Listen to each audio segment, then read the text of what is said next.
Hey friends, welcome back to our YouTube channel SSC aspirants. आज हम SSC CGL 2024 10 सितंबर की second shift के question करेंगे। तो शुरू करते हैं अपने क्वेश्चन नंबर 1 से, जो कि बोर्ड मास का अप्लाई करना है। इसमें 1.1 इंटू 0.2 की मल्टीप्लाई 0.22, 3.22 से 0.2 माइनस यहाँ आ गया 3, यानी कि 6 + 7 - 3, अंदर बच गया मेरे पास 10 और बाहर 21। ये है माइनस का 10 और 21 में से 10 घटाएंगे, आंसर 11। क्वेश्चन नंबर 2, अक्षय ने किसी दुकान से कुल 180 रुपये के पेन और नोटबुक खरीदे। निम्नलिखित आंकड़ों में से एक्स का मान ज्ञात कीजिए। यानी कि उसने 180 रुपये टोटल स्पेंड किए हैं पेन और नोटबुक खरीदने पर। एक पेन का मूल्य 10 रुपये है और एक नोटबुक का मूल्य है 20 रुपये। नोटबुक खरीदी उसने 6, यानी कि नोटबुक खरीदने पर उसने 120 रुपये स्पेंड कर दिए। तो पूछा है कि पेन कितने खरीदे उसने।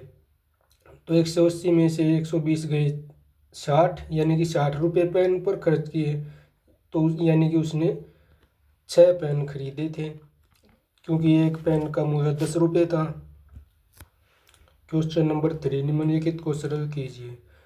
0.58 की पावर क्यूब दे रखा आपको ऊपर, और -0.1 की पावर क्यूब, और नीचे दे रखा है 0.58 का स्क्वायर इंटू प्लस में 0.58 मल्टीप्लाई में 0.1 और प्लस में 0.1 का स्क्वायर।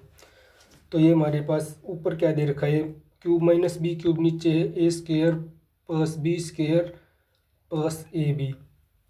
यानी कि हमारा ऊपर क्या बचेगा, ए माइनस बी।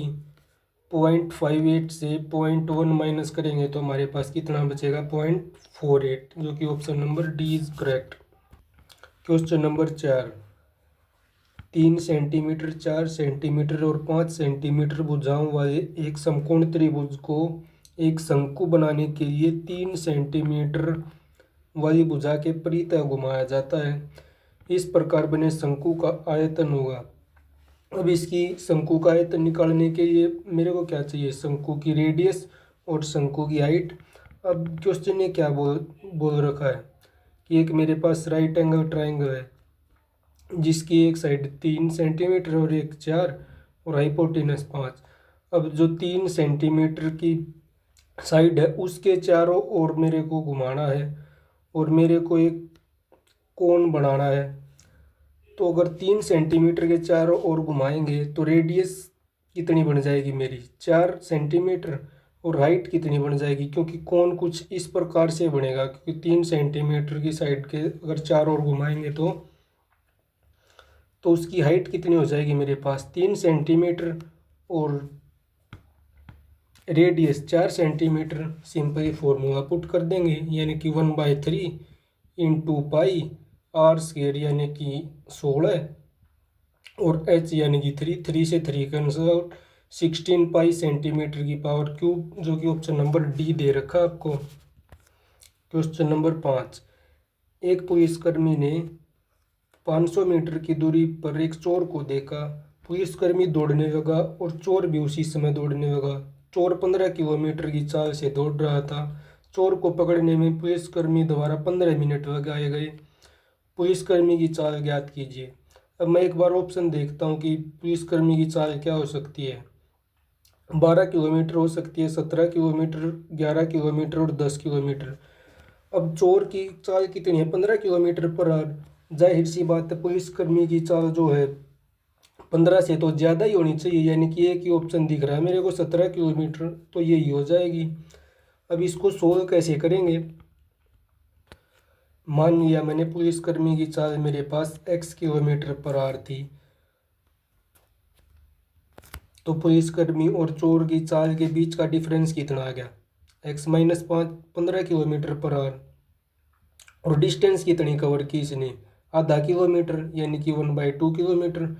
और टाइम कितना लगा, 15 मिनट, यानी कि 15 मिनट को अगर मैं फ्रैक्शन घंटों में कन्वर्ट करूँगा तो 1/4 घंटे। अब 4 इधर आ गया और x-15 इधर चला गया, 4 से 1 कैंसिल आउट हो गया 2 बार। अब x-15 की वैल्यू आ गई मेरे पास 2, यानी कि x की वैल्यू कितनी आ गई 17। x क्या था हमारा, व्युत्क्रमी की चाल, जो कि ऑप्शन नंबर 2 करेक्ट है। नेक्स्ट है हमारा क्वेश्चन नंबर 7। अभी के लिए क्वेश्चन नंबर 6 को थोड़ा स्किप करते हैं क्योंकि उसमें थोड़ा लेंथी सॉल्यूशन है, उसको लास्ट के लिए रख देते हैं। अब क्वेश्चन नंबर 7, यदि cot theta is equal to 4/3 है तो हमें इसका मान ज्ञात करना है। 1 प्लस कोट स्क्वायर क्या होता है मेरे पास, कोसेक स्क्वायर। अब कोसेक स्क्वायर आगे क्या है, सीकेंट इंटू कोसेक स्क्वायर, और cosec square minus cot square, ये आइडेंटिटी की वैल्यू क्या होती है 1, डिवाइड में क्या है कोसेक की पावर क्यूब। अब कोसेक स्क्वायर ऊपर, कोसेक की पावर क्यूब नीचे, नीचे क्या बचेगा मेरे पास कोसेक ए, और ऊपर क्या है मेरे पास secant A. Cosec A divided by secant A, ये आ गया मेरे पास टेंजेंट ए, और टेंजेंट होता है मेरा कोट का अपोजिट, तो मेरी टेंजेंट ए की वैल्यू क्या आ जाएगी 3/4, जो कि option number 2 correct. Question number 8, यदि ए से बी का रेशो 6/8 और बी से सी का रेशो 5/12 है तो ए बी सी का रेशो ज्ञात करना। यानी कि ए से बी और बी से सी का रेशो क्या दे रखा है मेरे को, ए से बी का 6/8 और बी से सी का रेशो 5/12। अब 5 की इधर मल्टीप्लाई, 8 और 5 की बी का रेशो आ जाएगा, और 12 और 8 का मल्टीप्लाई करेंगे तो ये सी का रेशो। ऐसा इसलिए करते हैं कि तीनों रेशो को कंबाइन करना है मेरे को। अब 6×5 30, 8×5 40 और 12×8 96। अब ये 2 से कट रहा है तो 15, 20, 48 का रेशो आ गया ए बी सी का।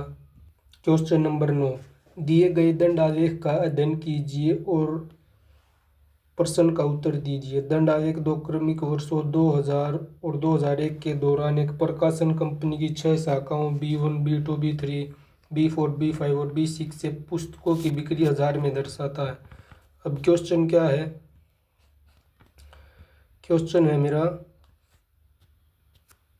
दोनों वर्षों के लिए B6 की कुल बिक्री दोनों वर्षों के लिए B3 की कुल बिक्री का कितने प्रतिशत है।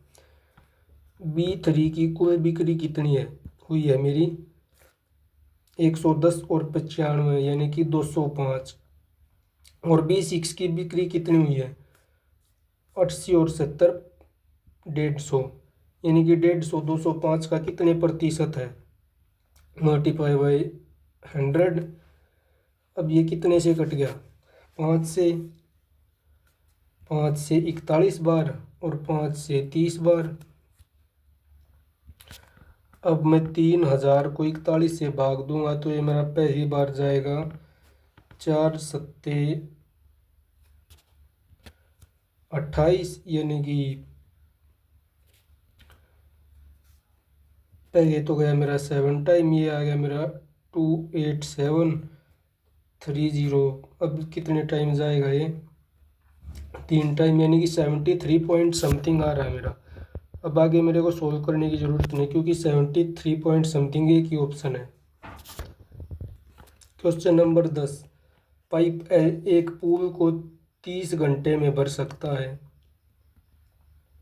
और पाइप एम इसे 45 घंटे में भर सकता है। यदि दोनों पाइपों को खाली पूल में छोड़ा जाए तो उन्हें भरने में कितना समय लगेगा। एक पाइप है मेरे पास एल और एक है एम। एल लेता है मेरा 30 घंटे और एम लेता है 45 घंटे। अब टंकी की कैपेसिटी कितनी है, मान लीजिए एक टंकी की कैपेसिटी है मेरे पास 90 यूनिट, तो इसकी एफिशिएंसी 3 यूनिट पर आवर और एम की एफिशिएंसी 2 यूनिट पर आवर। अब दोनों को एक साथ खोलना तो दोनों एक साथ 1 घंटे में 5 यूनिट भरेंगे और भरने मेरे को 90 यूनिट है, तो 5 से 18 बार, यानी कि दोनों को उस पुल को भरने में 18 घंटे का टाइम लगेगा। क्वेश्चन नंबर 11, यदि under root x plus 1/√x is equal to 7 है तो x प्लस 1/x यानी कि इसका भी स्क्वायर कर देंगे और 7 का भी स्क्वायर। 7 का स्क्वायर कितना आ गया 49 और इधर क्या आ गया x प्लस 1/x प्लस 2 उधर जाके माइनस 49 में से 2 माइनस करेंगे 47। अब क्वेश्चन 12, 40% और 30% की दो क्रमिक छूट डैश की एकल छूट के बराबर है। यानी कि एक छूट मेरी 40% है और दूसरी छूट मेरी 30% की है। तो पूछा है कि ये दोनों कितने के बराबर हैं। तो सक्सेसिव वाले फॉर्मूले से निकाल देंगे, डिवाइडेड बाई 100, 2 जीरो से 2 जीरो, 4 3 12, 70 में से 12 घटाएंगे तो 58% के बराबर हैं ये दोनों। अगर एक साथ दी जाएँ तो सॉरी एक साथ नहीं क्रम से दी जाए, यानी कि पहले 40% और उसके बाद 30%। क्वेश्चन नंबर 13, यदि त्रिभुज EFG और HIJ समान है यानी कि समरूप है, दोनों त्रिभुज सिमिलर है वे, कोण E बराबर है कोण H के और कोण F बराबर है कोण I के, यानी कि ये इसी ऑर्डर में सिमिलर है। और क्या दे रखा है मेरे को, यदि 3EF is equal to HI, यानी कि इसका मतलब ये है कि EF से HI का रेशो दे रखा है मेरे को 1/3। अब आगे क्या पूछा है, FG की वैल्यू, FG 9 सेंटीमीटर है तो IJ किसके बराबर होगा, FG यानी इस ट्रायंगल की लेंथ दे रखी है और निकालनी किसकी है मेरे को, इस वाले की, यानी कि इस वाले ट्रायंगल की जो लेंथ है उसका 3 टाइम्स हो जाएगा। 9 का 3 टाइम्स 27, यानी कि I से J की वैल्यू 27 सेंटीमीटर आ गई, जो कि ऑप्शन नंबर 4 करेक्ट है।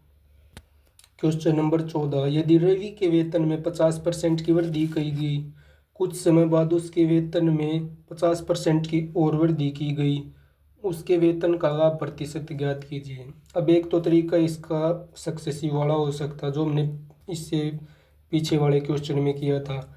दूसरा तरीका इसका एक और भी है, वो क्या है कि पहले तो उसका 50% बढ़ी उसकी इनकम, यानी कि 2 से 3 हो गई, और फिर उसके बाद 50% बढ़ी यानी कि फिर से 2 से 3 हो गई।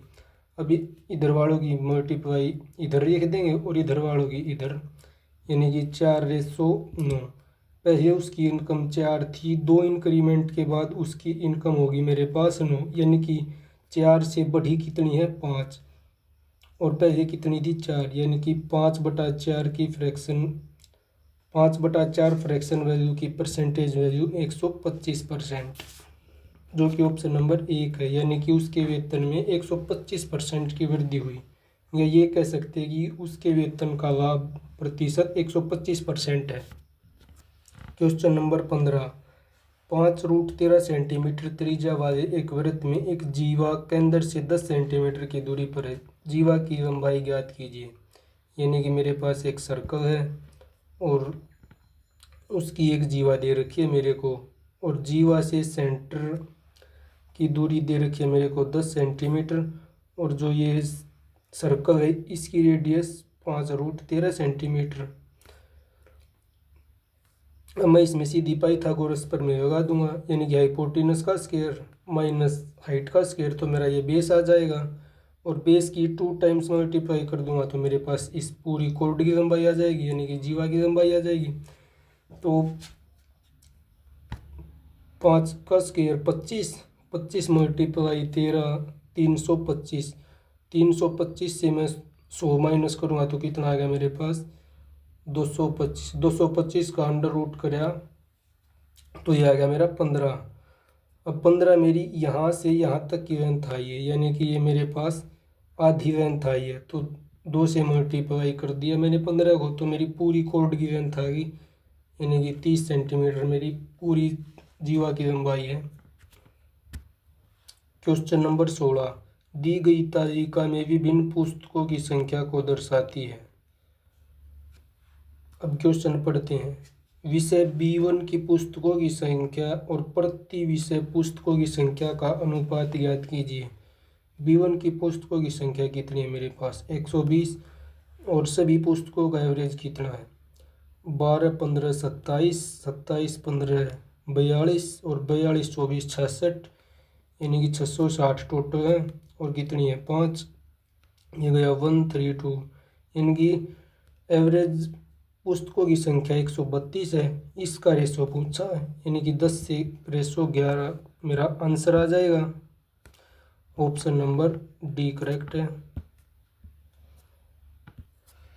क्वेश्चन नंबर 17 6% वार्षिक साधारण ब्याज पर 4 वर्षों में देय 26,160 है 26,160 के ऋण को चुकता करने के लिए आवश्यक वार्षिक किस्त क्या होगी 6% वार्षिक साधारण ब्याज पर 4 वर्षों में देय 26,160 के ऋण को चुकता करने के लिए आवश्यक वार्षिक किस्त निकालनी है। अब किस्त कैसे निकालते हैं यानी कि इंस्टॉलमेंट कैसे निकालेंगे हम। इंस्टॉलमेंट का फॉर्मूला होता है हमारे पास 100 इंटू ए divided bye 100 into time plus rate into time into में टाइम -1 और इसका डिवाइड 2। अब फॉर्मूले में जो भी दे रखा हो वो रख देंगे तो मेरी इंस्टॉलमेंट आ जाएगी। अब अमाउंट कितना दे रखा है मेरे को 26,160 टाइम 4 वर्ष और रेट 6% पर एनम तो इसी फॉर्मूले में ये पुट कर देंगे।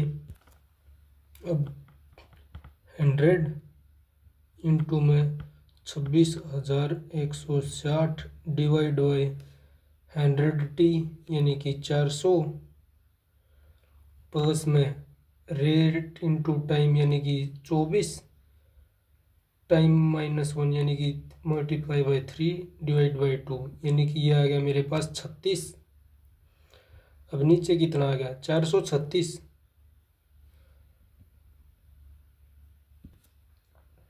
436 से अगर मैं इसको डिवाइड करूँगा तो कितने टाइम जाएगा।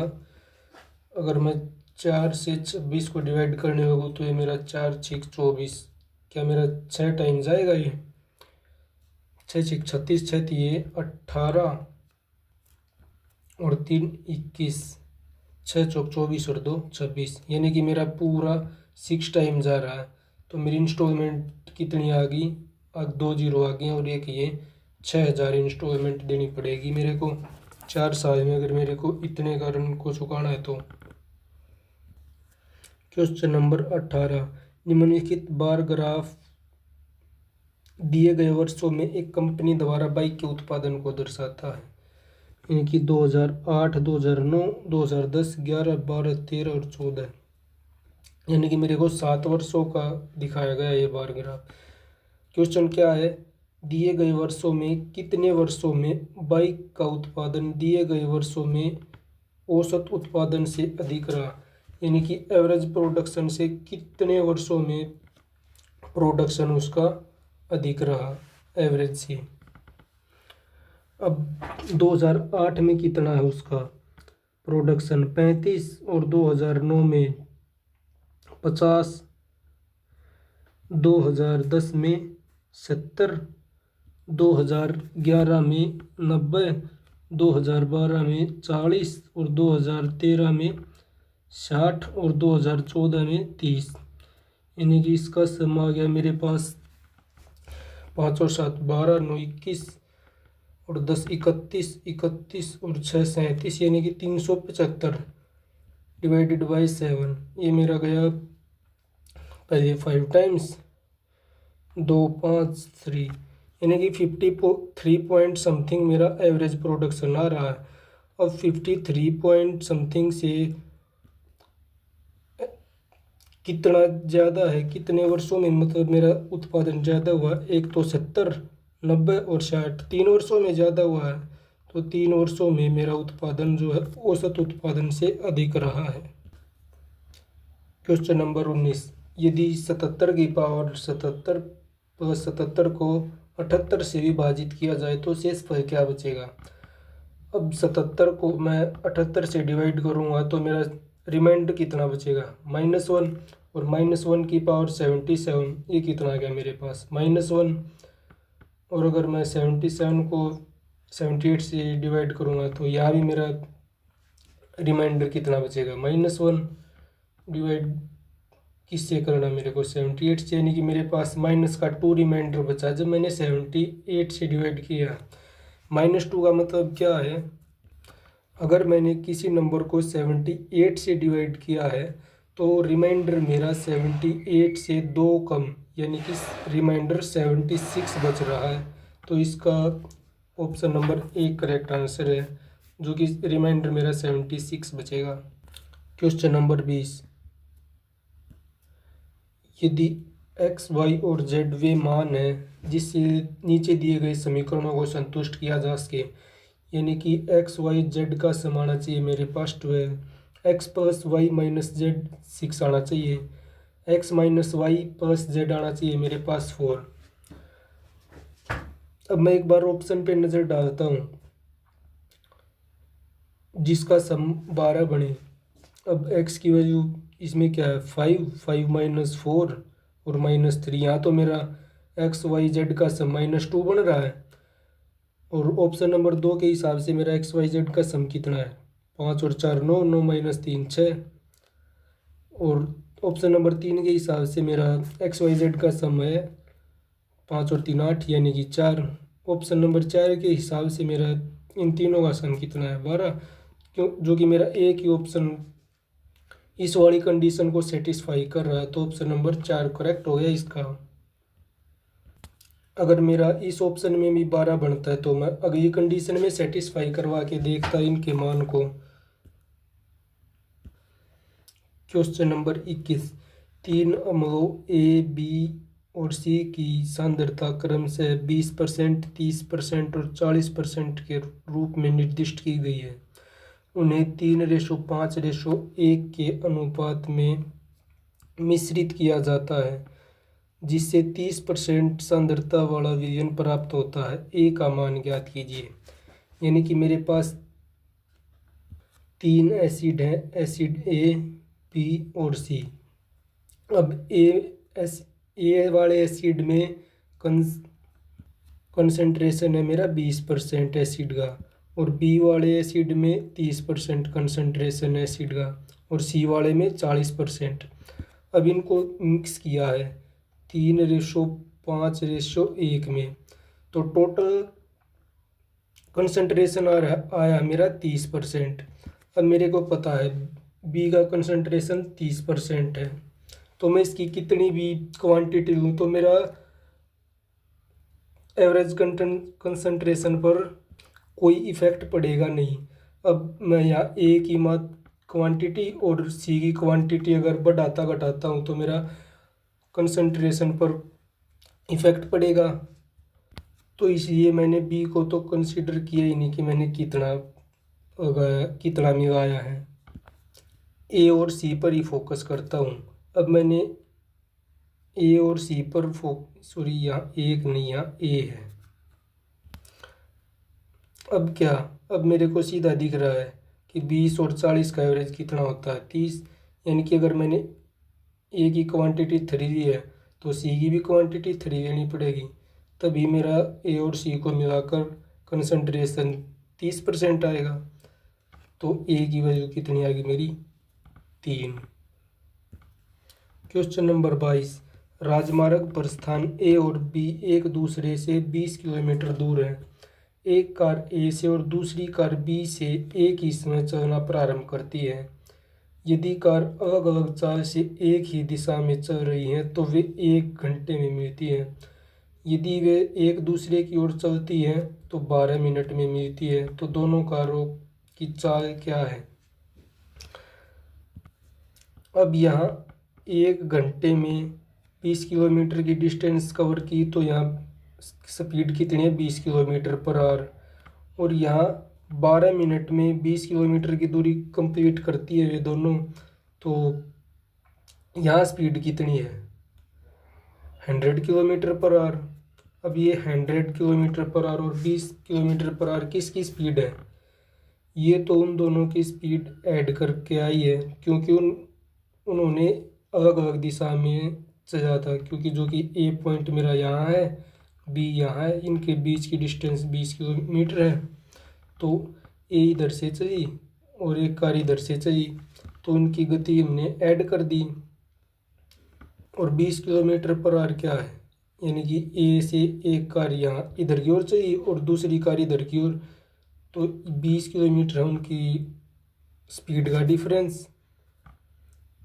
अब तेज कार की स्पीड कैसे आएगी, 100 प्लस 20 डिवाइड बाई 2, यानी कि जो तेज़ कार चल रही थी उसकी स्पीड आएगी मेरी 60, और जो धीमी चल रही थी उसकी 100 माइनस 20 डिवाइड बाई 2, यानी कि 80 डिवाइड बाई 2 40। तो मेरी दोनों कारों की स्पीड, एक की 60 और एक की 40 आ गई। क्वेश्चन नंबर 23, यदि two tangent theta is equal to 3 है, यानी कि टेंजेंट थीटा क्या होता है मेरा, साइन बाई कोस। इसका रेशो कितना दे रखा है मेरे को, 3/2। रेशो देकर रेशो ही पूछा है, रेशो देकर रेशो क्या पूछा है, 3 साइन थीटा, यानी कि साइन कितना है मेरे पास 3, 3 तिया 9 माइनस 2 कोस 2 दूनी 4 divide by 3 sine theta minus 2 कोस, यानी कि 9 और 4 13, 5/13। इसकी वैल्यू आ गई मेरी। क्वेश्चन नंबर 24, यदि एक त्रिभुज के कोण 45 डिग्री और 65 डिग्री है तो तीसरे कोण का बाह्य कोण ज्ञात कीजिए। तीसरे कोण का बाह्य कोण क्या होगा, दूसरे दोनों कोणों का योग, यानी कि 40 और 65, 45 और 65 110 डिग्री।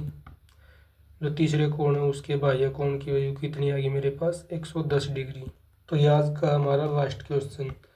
एक व्यापारी के पास 1000 किलोग्राम चीनी है, जिसका एक भाग वह 10% लाभ पर, शेष भाग 40% लाभ पर बेचता है, तो उसे पूरे सौदे में 20% का लाभ होता है।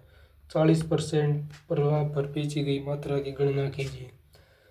अब उसने दो भाग बनाए 1000 किलोग्राम चीनी के, एक को बेचा 10% के प्रॉफिट पर, दूसरे को बेचा 40% के प्रॉफिट पर, और टोटल प्रॉफिट हुआ उसे 20%। अब 40 और 20 का डिफरेंस 20, 10 और 20 का डिफरेंस 10, यानी कि जो 10 और 20 को रेशो करेंगे तो हम ये आ गया हमारे 2:1, यानी कि जो उसने 10% पे चीनी बेची थी वो उस टोटल चीनी का 2 भाग थी, और जो उसने 40% पर चीनी बेची, 40% प्रॉफिट पर चीनी बेची थी, वो टोटल चीनी का 1 पार्ट थी आउट ऑफ 3 पार्ट। अब क्वेश्चन क्या पूछ रहा है, 40% पर बेची गई मात्रा की गणना कीजिए। 1000 डिवाइडेड बाई 3, यानी कि ये आ गया मेरे पास 33 raised to 1/3 kg। थैंक्स दोस्तों।